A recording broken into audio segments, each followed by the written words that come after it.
Few horror games capture the twisted intersection of guilt, trauma, and punishment quite like The Suffering.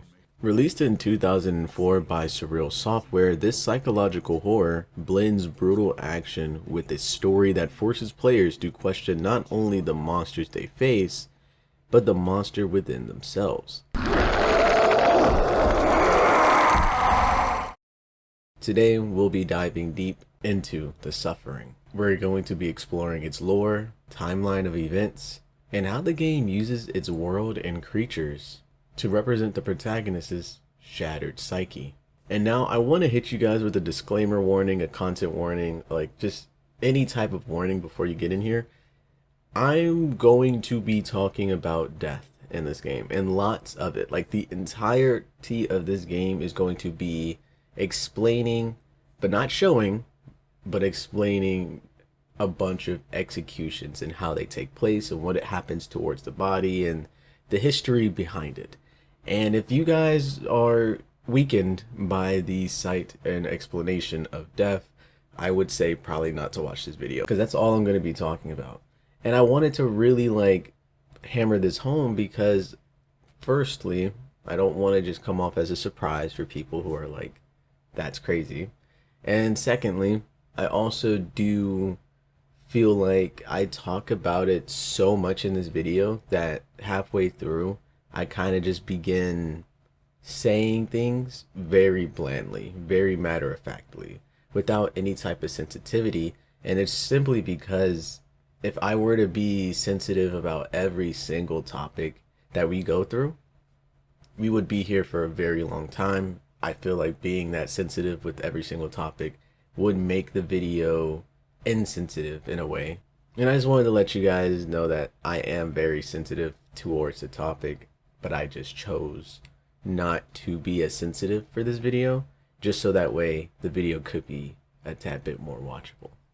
And without further ado, let's get into... Wait, Yuri, you forgot that little bit that you always say at the end of your video. Alright, go ahead, say it. If you like what you see here, make sure to like, comment, and subscribe. But hold on that subscription part, because I really do think that I wanna, I don't know how to do this. Don't subscribe though, just yet. Wait until the end of the video, and I will have earned your subscription. Let's get into the video. By the way, this is fucking Bob. Why I call you Bob? This is Billy. I am so sorry, Bob. Billy is not looking so good today. I'm not gonna lie, she looks really sad. I think I may have fed her water. So she's on a diet. But yeah, she's looking a little sad right now, but I'm going to fix her somehow. Anyway, Billy wanted to change spots, okay? So I'm going to more than likely move her back there, so you're gonna see her chilling in front of the window over my windowsill, because right here she seems to not be having a great old jolly old time. So everybody wish for Billy's speedy recovery, because she is pregnant. I don't know if you've seen this, but Billy has a new one coming in, so everybody pray for Billy. Welcome to Carnate. Inmates, enjoy your stay. I've been sentenced to death for murdering my family. Inmate, is this true? Oh, he won't say. Claims he blacked the whole thing out. A likely story. When the judge sentenced me to die, he told me he only wished my suffering could be equal to that of my victims. I read about your trial. They got no witnesses, all circumstantial evidence. No one knows what really happened but you. I expected to sit waiting for my time to die. Whoa! Then... There's something in here! It's in here!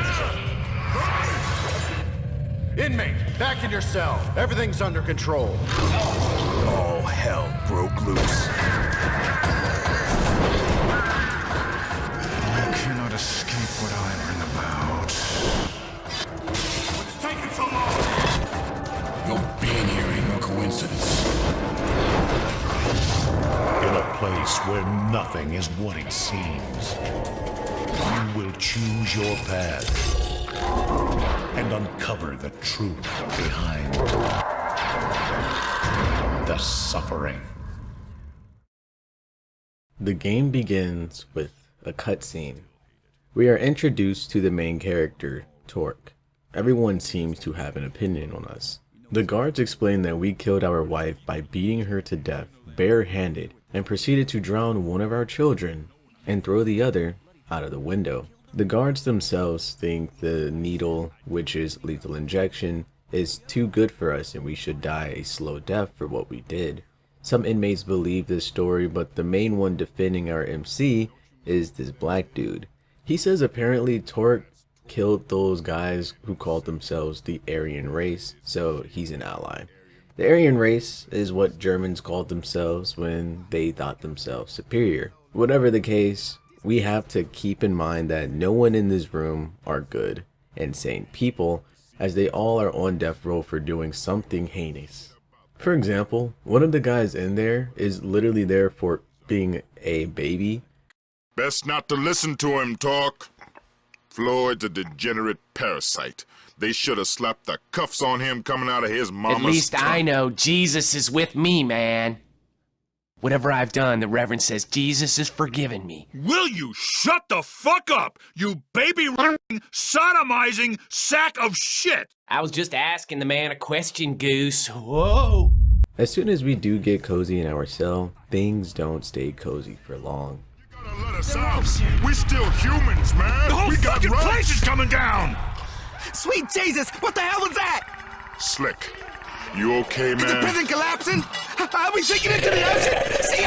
CO! What the hell's going on? Slick, what in the fuck just happened? Slick! Goose, you still there? Yeah, I'm still here. And it wasn't me. If that's what you're thinking, I didn't touch that. What was that? Goose? For fuck's sake, what's going on?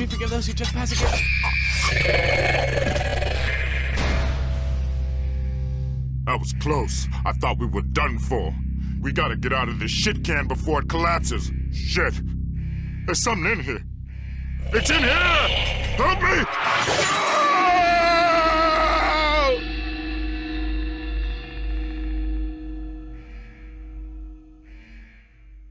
Everyone is killed in the matter of minutes, and the entire prison is turned upside down. The inmates are dead, and the front guard is dead, and when Torque leaves, he receives a phone call telling him to run and escape. T, listen to me. You gotta get out of there. That island's more than just a prison, it's so much worse. It brings out the worst in everyone. Get out of there, T. Run! Run as fast as you can! When doing so, Torque would run into our first enemy, the Slayer. This is a large part as to why I wanted to make a video on this game in the first place, because of the monsters.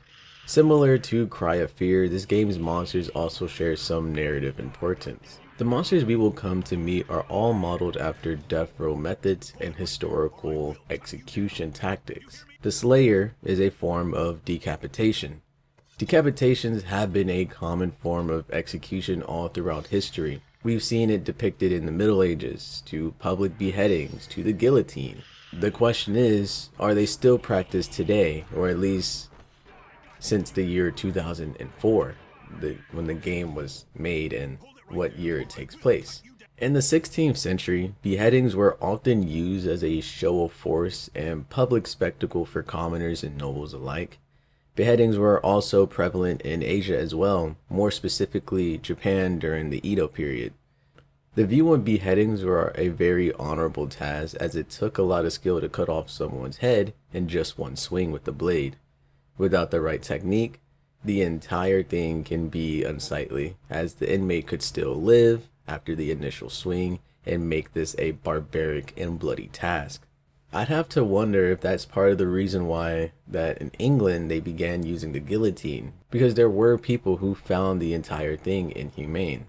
Whatever the case, beheadings for crimes were eventually abolished in many countries, though they still occur in some regions, such as England and France all the way up until the 19th and 20th centuries. And while beheadings are no longer practiced in America, does not mean beheadings are gone in other cultures. Places like Saudi Arabia still very much practice this form of execution, but honestly, in high key, I do not want to talk about it too much because they legit scare me after what I've seen on the news and been seeing in the media. However, after killing your first Slayer, you would find a guy who threatens to shoot you until he sees that you're not one of those monsters. And so even with him being an inmate, he believes having more people would probably be safer for the both of us. While walking around, we can hear some crazy noises. The guard tells us to find a flashlight, and when we do, he moves on ahead with the quickness. However, when Torque opens up the door to a bathroom stall, he sees images of his child, asking what is he doing. If I need to shoot more of those fuckers, I will not hold my fire on your account. What's going on? He's only snapped back to reality after the guy shouts for him to catch up, and when doing so, more of these Slayers make themselves known. Damn, there's one of those guys! Stay out of my way! Take that, goddamn border! And so Torque and this guard has to fight them off. And once the fighting is finished, the guard would explain to Torque that if this shit is bad up here, then we sure as hell should not go to the basement of this place because there is some really bad history and he does not want to see any monstrosities. And that's when we hear a loud commotion happen and the guard needs to go investigate. Homie does not last very long, as soon as he opens up the door, he is electrocuted and fried. And basically for us, that's just an upgrade from a shiv to now a revolver. With the new upgrade in hand, Torque definitely gets to use it, as in the next area we are attacked by 2 more Slayers. They are quite agile, they run across the ceiling and climb up the walls, but they're easy enough to kill. The point of contingence in this very first area is there's an image of a monster, and even if you shoot at it, there's no way to really kill it. And you would even chase it into a room where it seems to be the representation of a gas chamber. The person inside seems to be a guard who I can only guess who was made unconscious, and when he wakes up, he's at first scared and then tries to play it off like, oh, this is just a hazing ritual, this is a joke, right? But he then burns to death by this green apparition figure. Fucking piece of shit! Hey, you! This is a mistake! Shut off the gas! Open the door! Can you hear me? Do something! Fuck you! Those are my last words.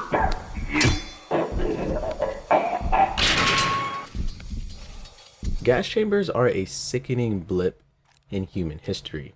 The history of gas chambers is dominated by their use of mass murder during the Holocaust, but they were also used for capital punishment. The first gas chamber execution occurred in the US in the 1920s, but Nazis created the first facilities for systematic mass extermination in the 1930s and the 1940s.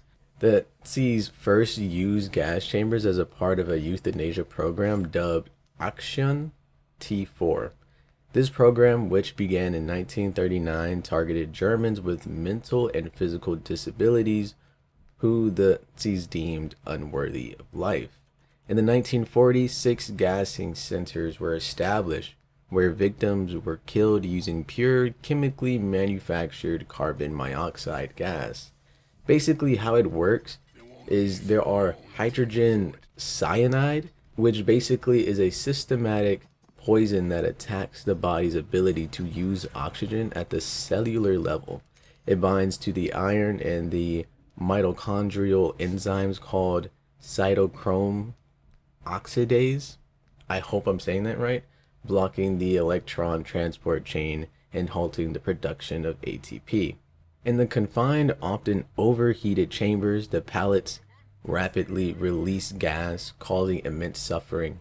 Victims experience dizziness, convulsions, frothing at the mouth, and bleeding.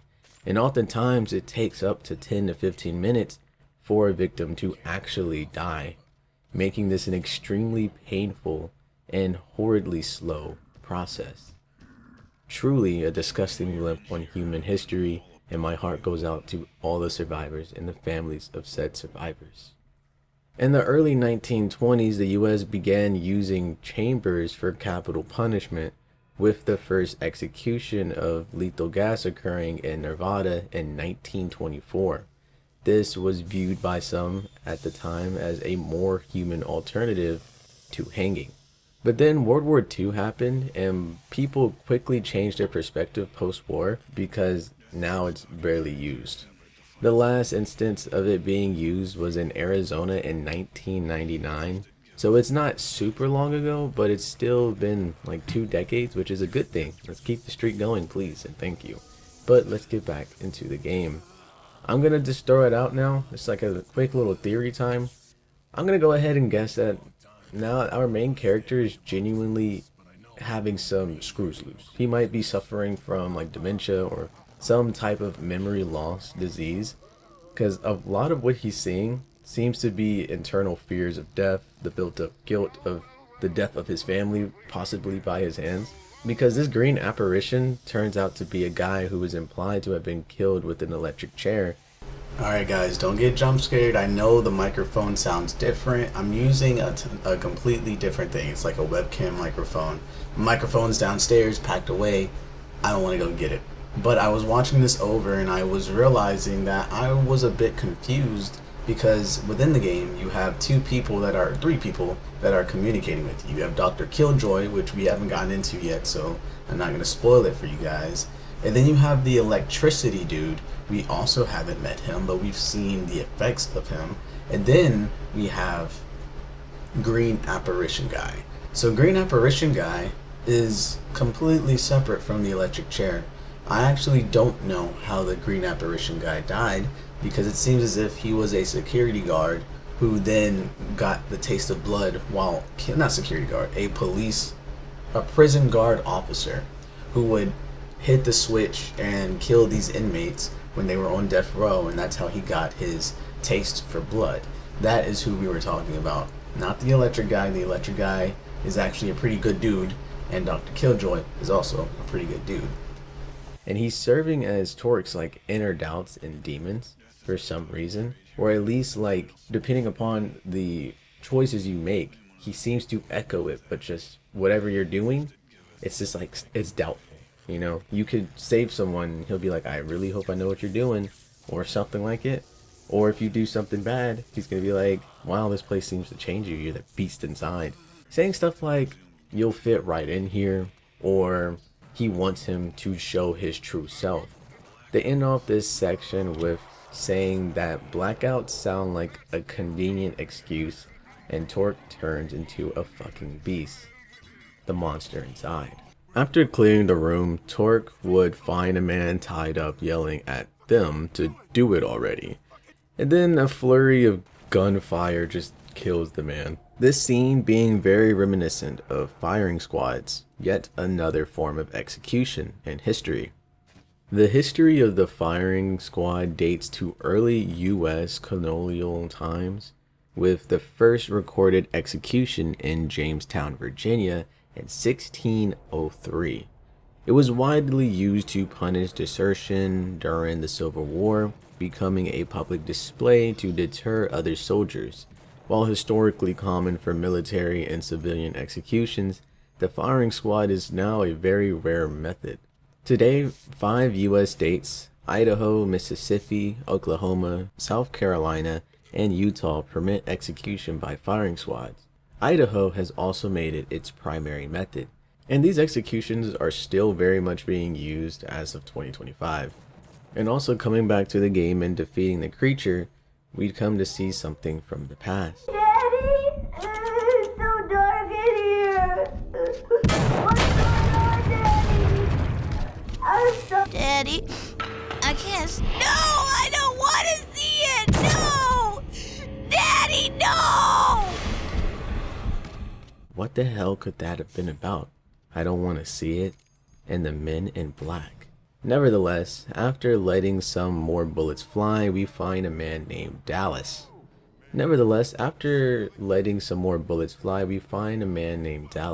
He seems to know us, but as Torque looks at him, we can hear both the angel and the devil on his shoulders. The angel being his wife, saying how we should help him, while the dark urges, the devil, tells him he's a parasite and that we are better off on our own and that we should kill him. I'm sure you already guessed it by now, but there are a bunch of different endings that you can get with this game, depending upon your choices. You can get 3 endings. You can get good, bad, and neutral. We'll be striving for the good ending, which means helping as many people as possible and becoming what your late wife saw in you. While running, we'd encounter the new enemy. They call this one the mainliner. This is meant to represent the lethal injection. Lethal injection was adopted in the US in 1977 by Oklahoma as a more humane alternative to other execution methods. Texas performed the first execution by lethal injection on December 7th of 1982 using a 3-drug protocol developed by Oklahoma Medical Examiner. This method became the primary means of execution, with nearly every state adopting it, and over time the drugs and protocols have changed, often due to drug shortages and legal challenges, and leading some states to consider other methods as well, which we saw with Idaho, I believe, using that as their primary source of execution. Anyways, Dallas gives us some of his theories on what's going on here. He thinks that the monsters are spawned from the government in the MK Ultra program, which, I mean, if he says so. Later we find Dallas and he gets into a heated argument with a fellow inmate about some shit from the past, and we gotta air them out. While shooting and making our way through the prison, and on the phone is this doctor guy telling us we need to go see him if we wish to control the beast from within. And so that's what we make our way doing. Torque comes across some inmates upside down and they are gunned down. Soon after, we kill the sick bastard who was in charge of doing so. This game is largely just a shoot 'em up, action-packed game with creepy environments and story that gets pretty dark. So as to not sound too redundant, I'll skip over the repetitive details. Torque would have a glimpse into the past as when he was in the prison and his wife tells him she's pregnant. Come on. Don't you want to talk to me? T. I'm pregnant. And that's not all. Look, it's over, T. You say you're innocent, but I don't know if I can trust you. I'm filing for divorce. You can't be a father in jail. I can't bring Corey here to visit you, or the new one. It's better if they just forget, for now. It's better for me, too. I hope you've forgiven me, T. Things might be different if I had been able to hang on.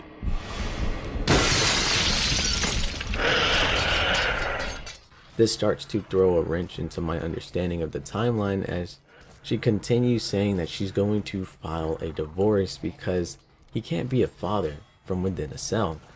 While on our killing spree, we come across yet another enemy. This one is called the Hanger, for obvious reasons. This creature hangs from the ceiling and grabs Torque when he is not looking. This is meant to represent hangings done during executions. Hanging was the primary method of capital punishment in the US for centuries, becoming the standard method for colonial era until the late 19th to like the early 20th century. It was temporarily halted in 1972 by the Supreme Court ruling, but reinstated in 1976 after the ruling was overturned. So hanging is still very much a legal thing in New Hampshire as a secondary method, though it has not been used since 2006. But as a black man, hanging as a form of execution always struck me the wrong way. As you see in America, lynching for African Americans was oftentimes hanging.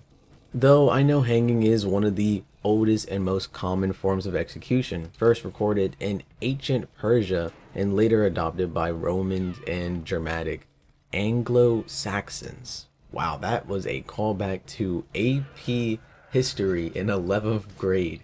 My god, I haven't said that in so long.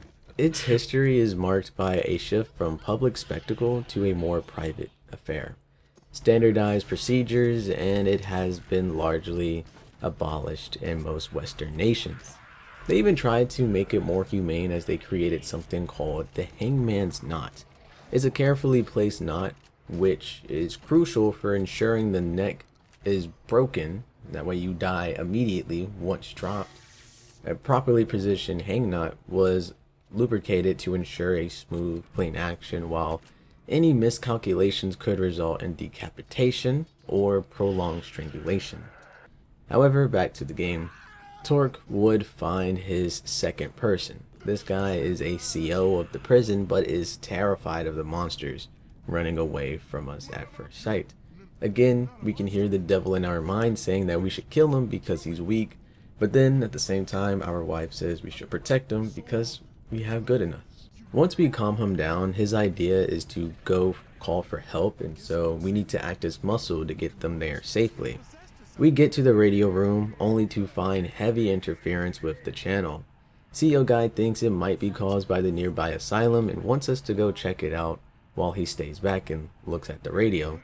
Homie just doesn't want to see those monsters again. He's like legit stuttering and shit. I'll stay here and keep the radio safe from those goblins. At least I'll try. Okay. However, while we were on our way over there, we find our wife at a gravesite. It hurts so much. Dad was never there. This was your life, T. How did you let it get away? Girl, I don't know. Explain. What happened to you? We'd get to an old cave mine and encounter an enemy called the Borrower. Or Borrower. I hate words like that, man. Burrower. Burrower. Burrower. I hate this word. Burrower. It's a stupid word. Am I stupid? Burrower. Anyway, this enemy digs underneath the ground. I think this is the first enemy where it does not reflect any type of executions, but the environment within the game and the history of Baltimore themselves. There was a cave-in, and many people were buried alive. After clearing out the mines, Torque encounters these twins. They seem to have some narrative importance, as this is the first cutscene we've seen since the beginning of the game. You have to believe.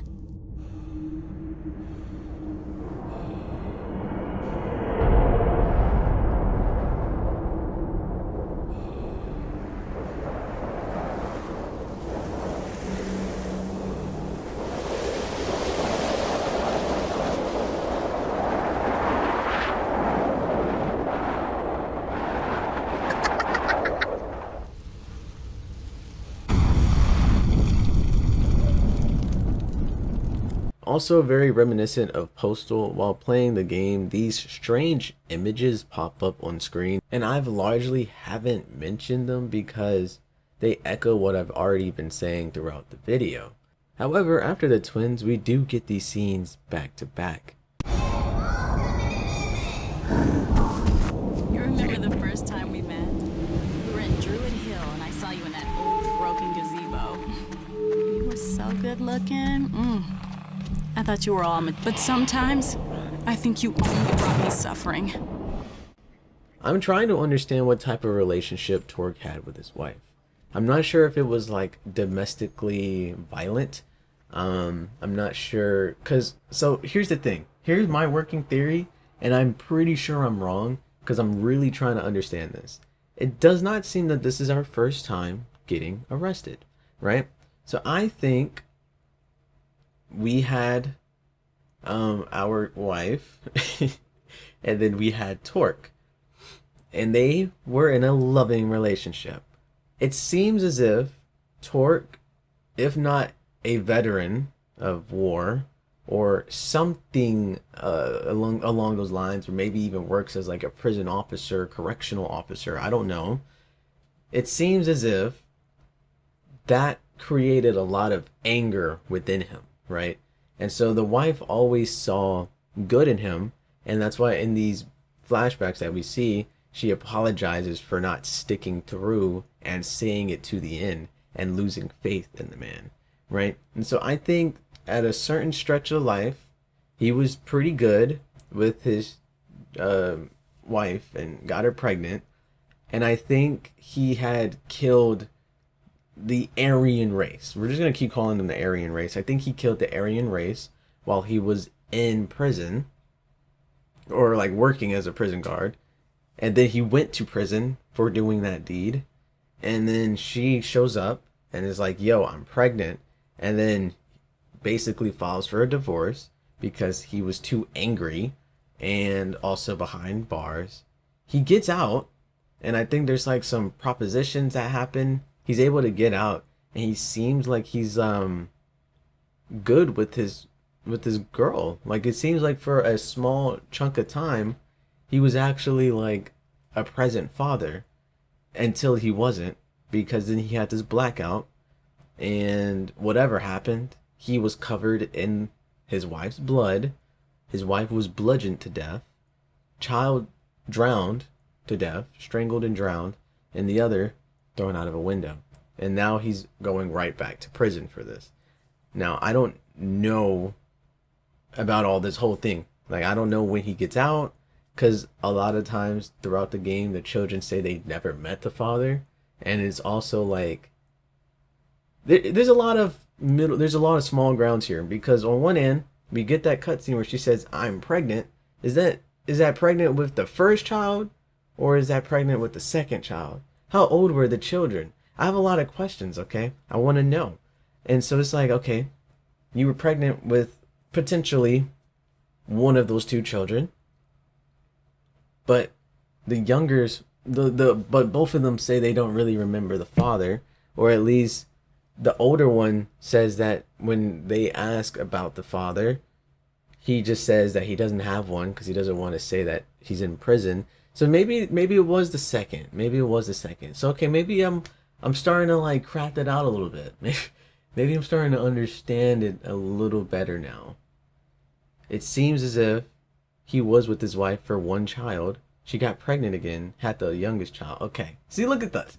Anyway, we do have conflicting memories, and this really adds to feeling like you are playing in the perspective of Torque with his blackouts, and he doesn't even recall what is real and what isn't. Wifey says I'm a good person, but then says I only brought her suffering. We even make it to the asylum and get a face to the voice we've been hearing, Dr. Killjoy.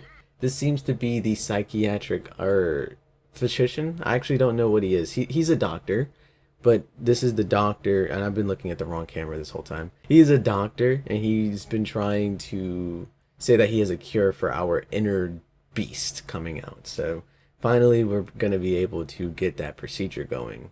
We even find yet another person to either help or kill.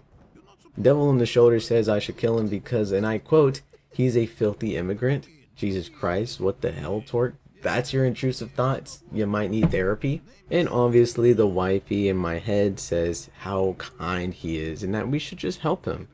And homie is just trying to chill. He just wants his music to be fixed. And the only way to fix it is to go find him more record players or floppy disk. I'm actually not sure what he was listening to, but he wants the music to be fixed.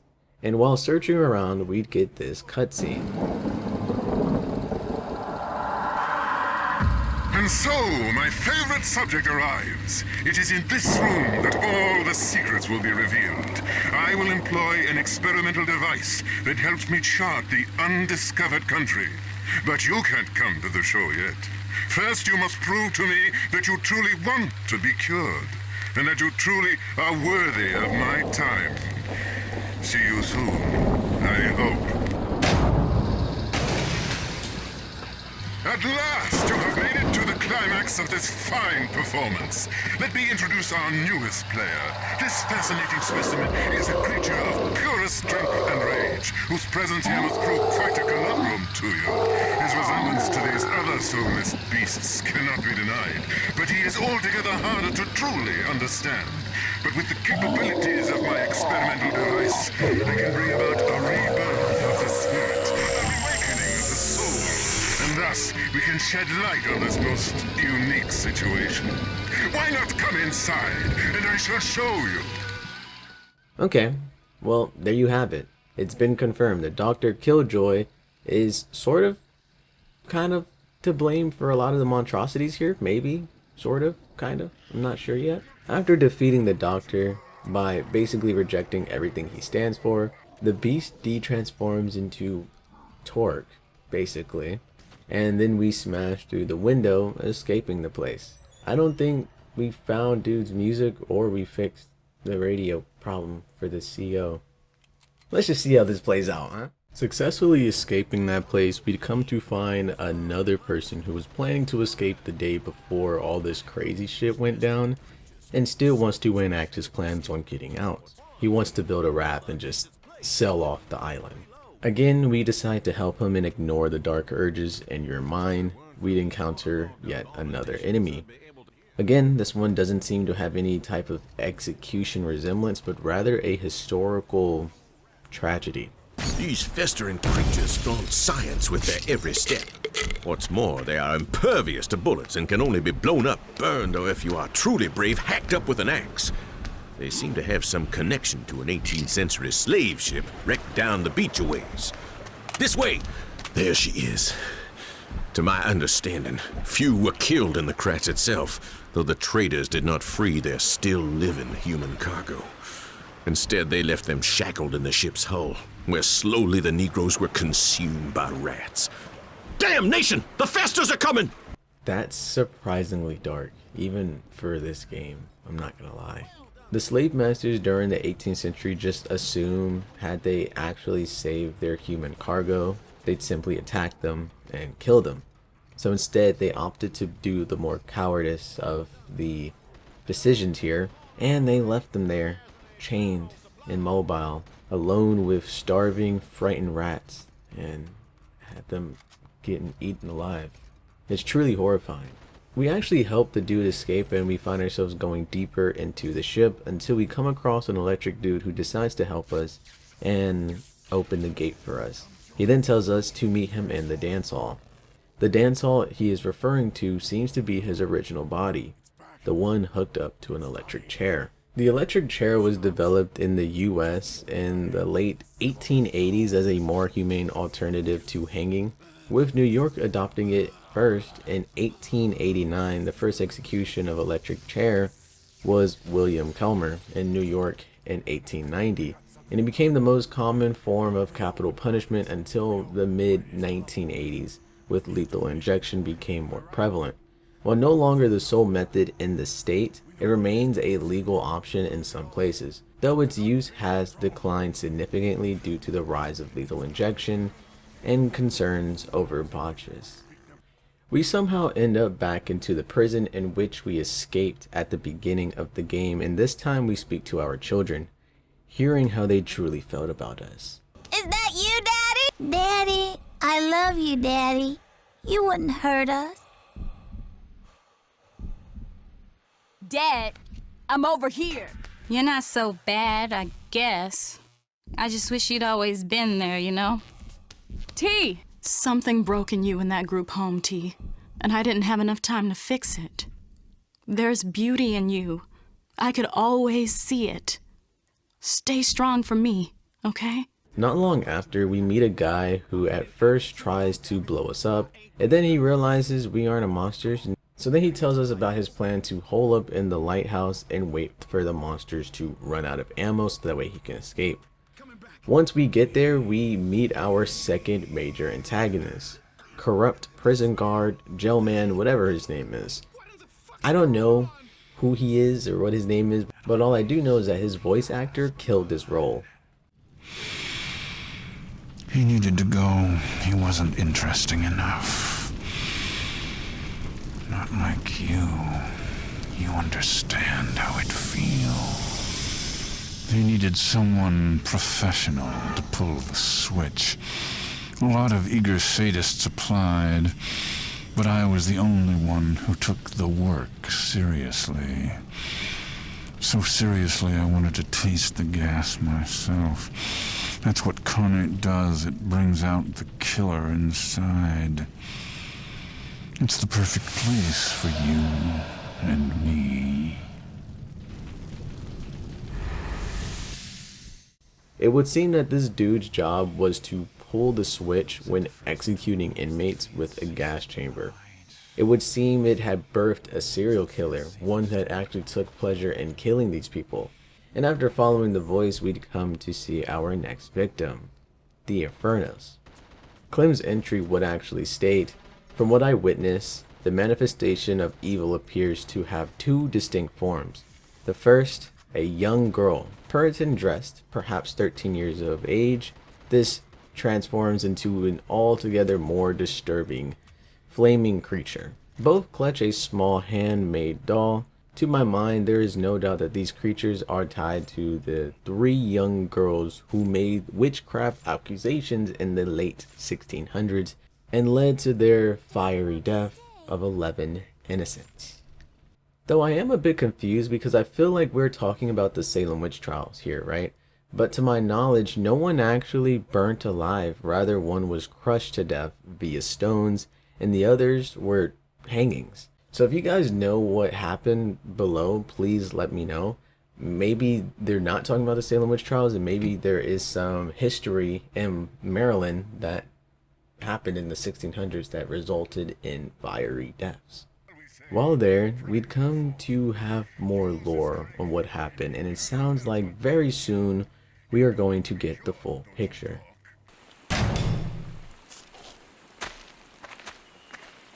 The man was wearing black clothes.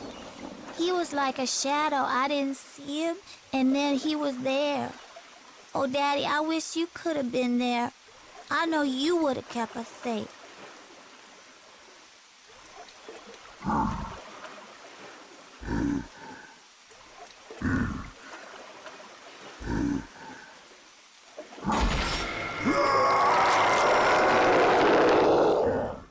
Our final battle would be won with ourselves. I'm going to merge all the cutscenes together, but just know between each person speaking, Torque would have to battle a different version of himself. They killed us to get to you, didn't they? I forgive you, Dad. You couldn't keep us safe forever. I just wish I could have said goodbye.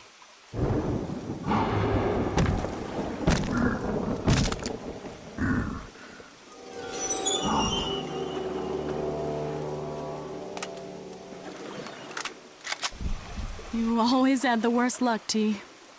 We didn't work out for so long. And when we got close, it all got taken away. You'd never hurt us. Not on purpose. No matter how angry you got at the world, you always loved me and the boys. Now's the time, T. You need to face down the anger you have inside. Remember, I'm right there with you.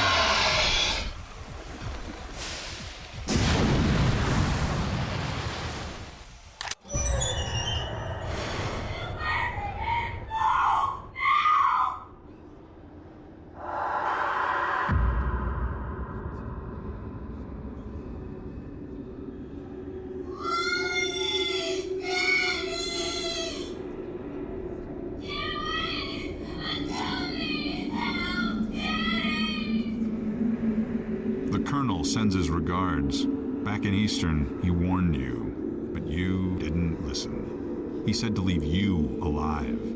Only you. Enjoy your new life.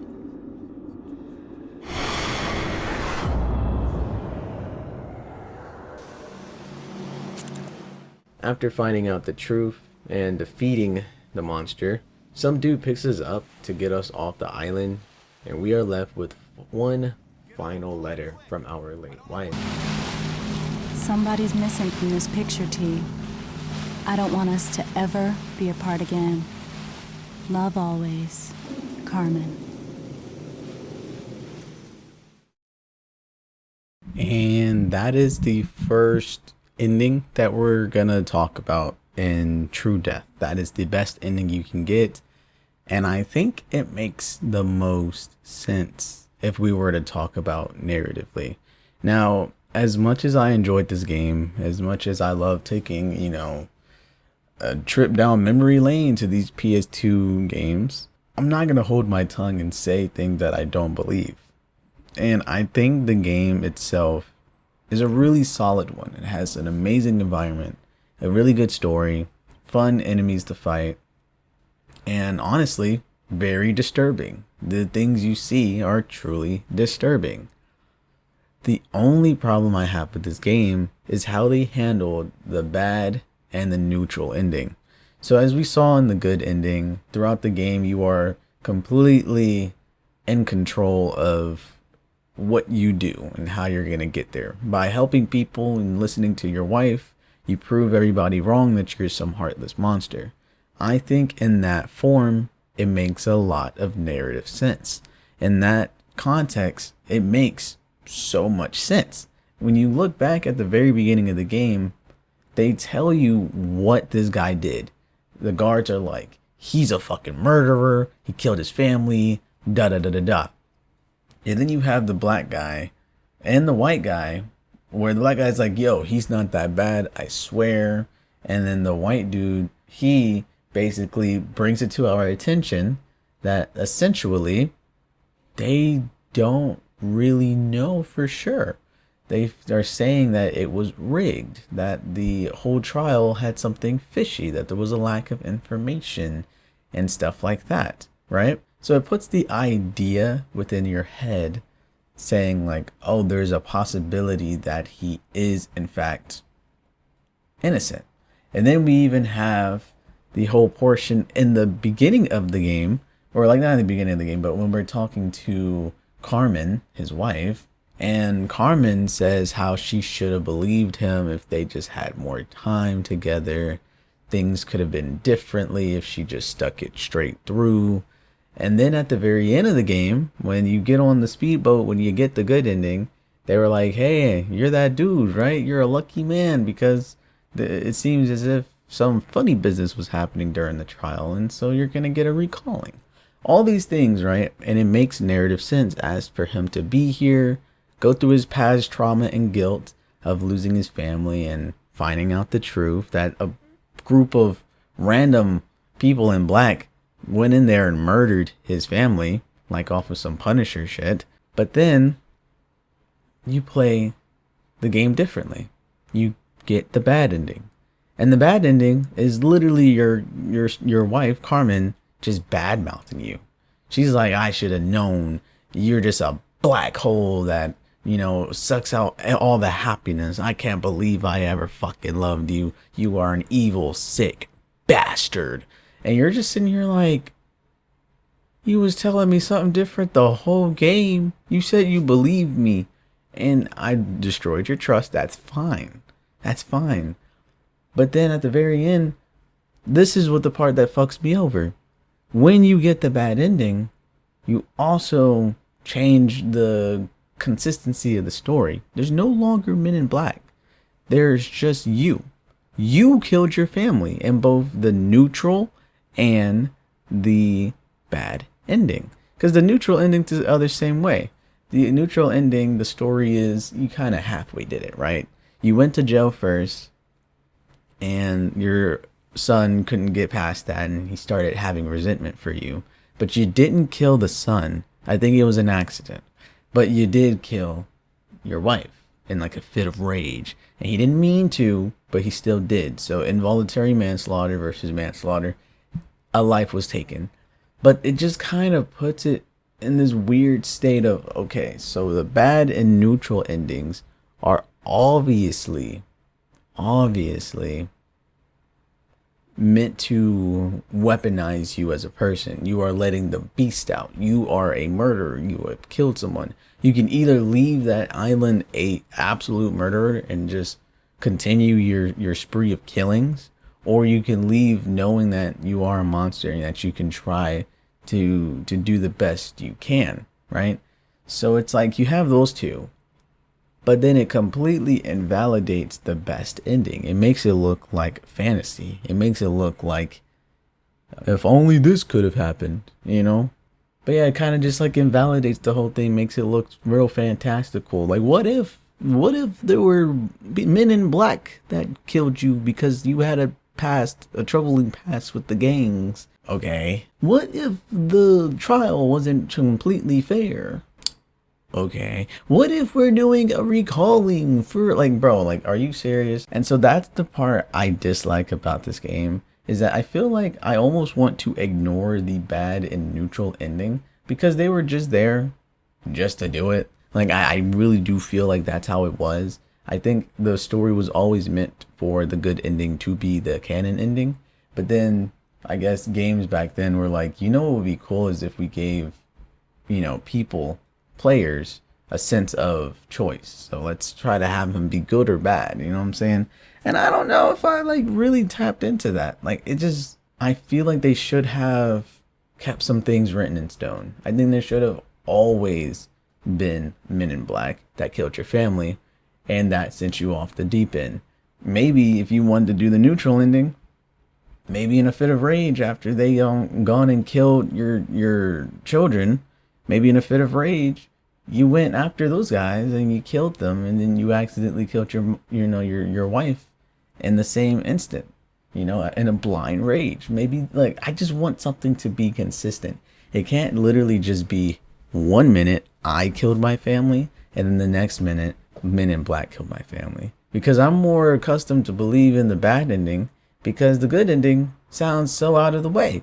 What do you mean? The entire game we were talking about blackouts. It just kind of completely invalidates those blackouts. What were those blackouts about? You know what I'm saying? So that's why I kind of dislike the game. It went from like a good 7, maybe 8 out of 10 of a game. And then that part right there, I was looking at it like, okay, big boy, 7 out of 10. What you doing, bro? Anyway, this is my favorite part of the video. I love to go deep into... Such a nasty bastard. I like to go deep into the narrative plot. And so this is going to be me yapping about all the things I enjoyed about the game. So let's get into it. Before we even meet Torque, the suffering sets its stage on Carnet Island, a place where violence is practically woven into the soil. The island's history reads like a timeline of the American brutality. In the 1600s, colonial settlers massacred the indigenous inhabitant who raised conversion or control. Then 100 years pass, 1700s. During the Revolutionary War, Carnet becomes the Fort Malson, a place for prisoners of war. Executions, torture, and starvations were commonplace in this area. Then in the 1800s, the fort transforms into a Civil War prison, where Confederate and Union soldiers alike die from disease and neglect.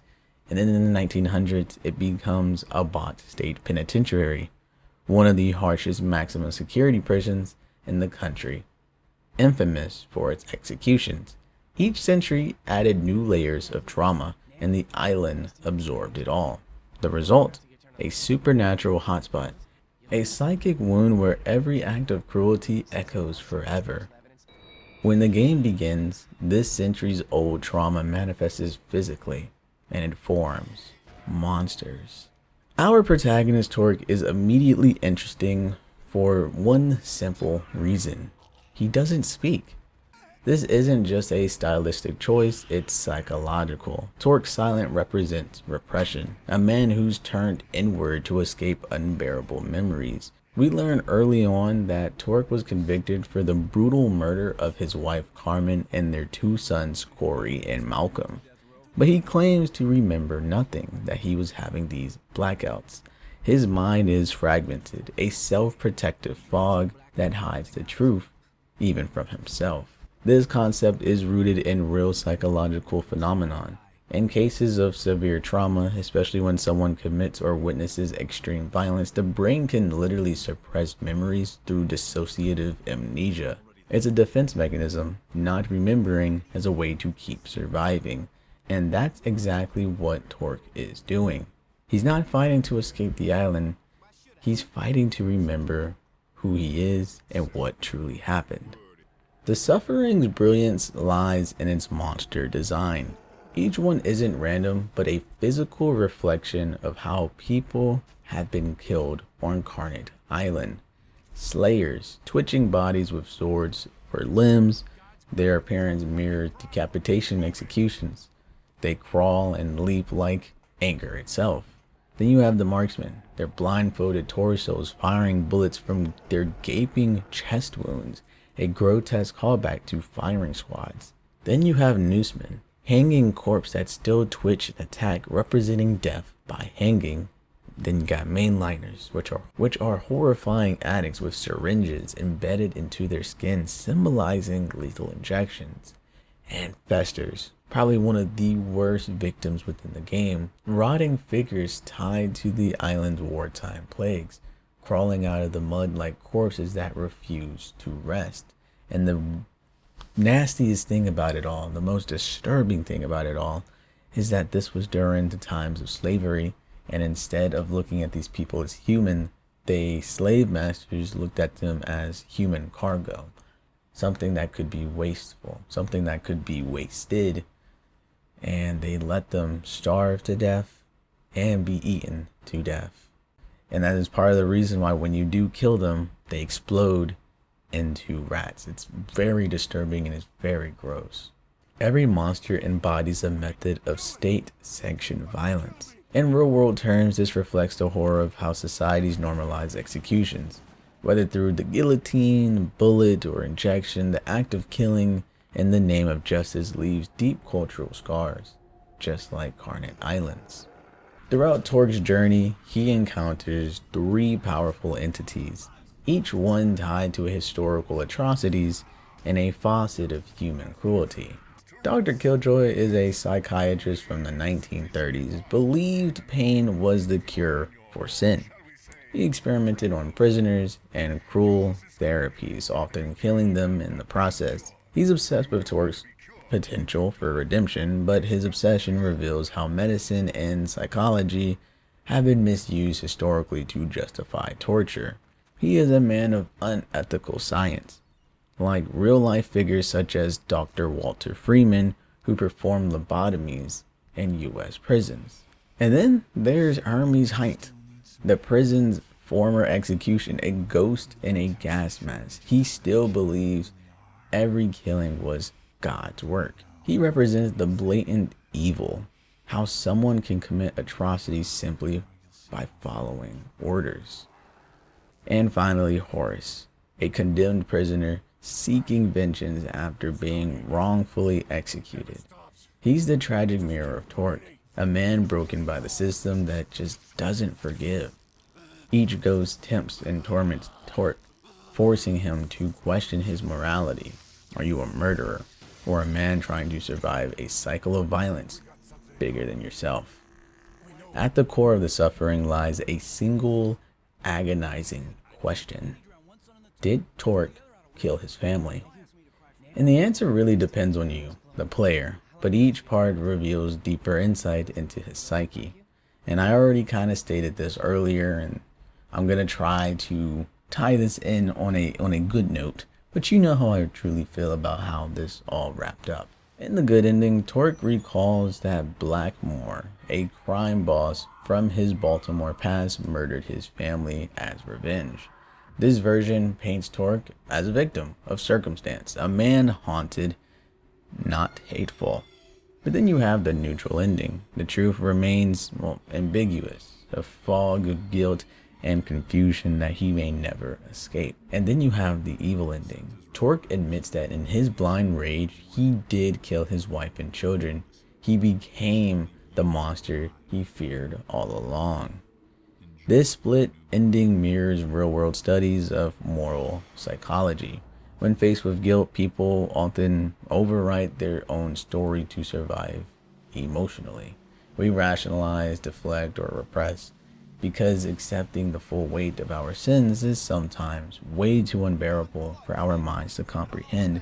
And I also think that is why, even when you do get the good ending within this game, It's simply just a repression, simply a denial tactic, a way for Torque to get off the island and move on with his life. That's why I don't like it so much, because it can only work one way, not the other, simply because of how human nature truly is. If Torque truly saw his family get murdered from his past, he wouldn't be so adamant on trying to forget. I think he would then redirect all that blind rage that this game spent the entire game explaining and send it straight to the crime boss that he used to work under. But he didn't. He decided that he was innocent and that he had nothing to do with his family's murder, and he created a fog that helped him persevere through tough times, which really can only work in saying that the good ending was nothing but a facade. No matter how you crack it down, he killed his family, whether it was through indirect means, blind rage, or evil tendencies. Torque is an evil man, and either Torque couldn't outrun his bloody past, he could never find out the legit truth, or he became the monster of which he fought. It was always his doing.